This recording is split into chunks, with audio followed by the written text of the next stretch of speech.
friends, myself Prakash Pardeshi from class 8 and myself Nandika Shram and myself Shirish Tulsidas Kanti. So today we are going to perform an activity in which we will see the factors affecting friction. So for that activity we will need one string, one brick and one spring balance. We will tie the string around the brick, and now we will use spring balance to measure the force of friction. So the measure of the force is 1.2. Now in next case we will wrap a polythene around the brick.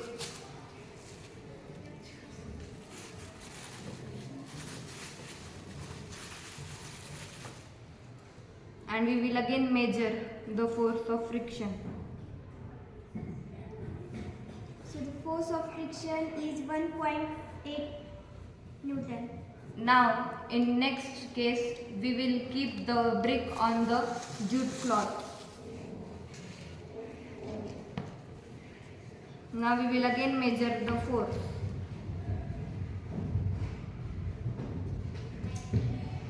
So the measure of force is 4.2.